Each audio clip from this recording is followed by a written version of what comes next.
আমার নাম আলমগীর হোসেন। আমি পরিবহন ব্যবসায়ী। কিছুক্ষণ আগে আমার ড্রাইভারে আমাকে ফোন দিয়ে বললো যে জামাত শিবিরের লোক আমার গাড়ি চান্দুরা মোচর থেকে আটক করেছে। কিসের জন্য আটক করেছে?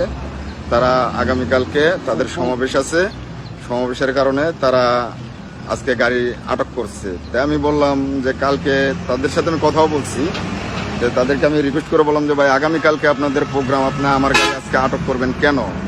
আমার গাড়ির উপরে আমার সংসার নির্ভর করে, আমার ফ্যামিলি নির্ভর করে, আপনি আমার গাড়িটা কেন আটক করলেন? আচ্ছা আচ্ছা। সে আমাকে বললো যে আপনার গাড়ি আটক করছে, আপনার গাড়ি এখন ছেড়ে দেবো, গাড়ির কাগজ রেখে আমি ছেড়ে দেবো, কালকে যাতে আপনার গাড়িটা এখানে আসে সেই জন্য আমি গাড়ির কাগজ রেখে দিলাম। তো ওনাকে আমি প্রশ্ন করলাম যে ভাই কাগজ ছাড়া যদি আমার গাড়িটা এখন ঢাকা ঢুকে প্রবেশ করে তাহলে সার্জেন্ট পুলিশ আমার গাড়ির কাগজ চেক করতে পারে, তারা যদি আমার গাড়ির কাগজ না পায় আমার গাড়ির ডাম্পিং করতে পারে, মামলা দিতে পারে, জরিমানা করতে পারে, এটার দায়ভার কে নেবে?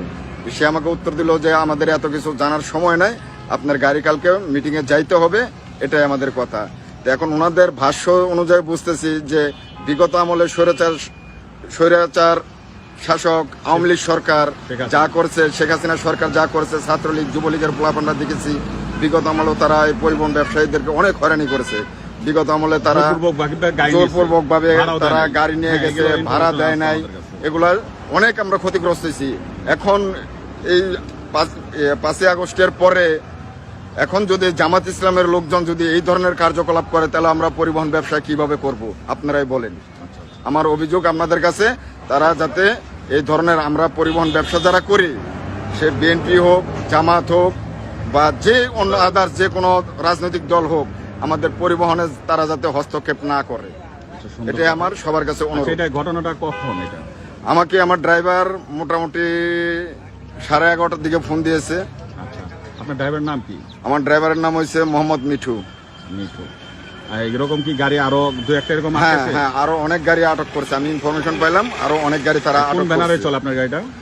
আমার এখন আপনারা বলতেছেন যে কোন ব্যানারে, এখন ব্যানার কর্তৃপক্ষ যদি আমাকে প্রশ্ন করে যে আপনি আমার ব্যানারের নাম বলেন কেন, আমার ব্যানারে তারা সমস্যা করতে পারে, এর জন্য আমি ব্যানার না, এটার জন্য আমি ব্যানারের নাম বলতেছি না।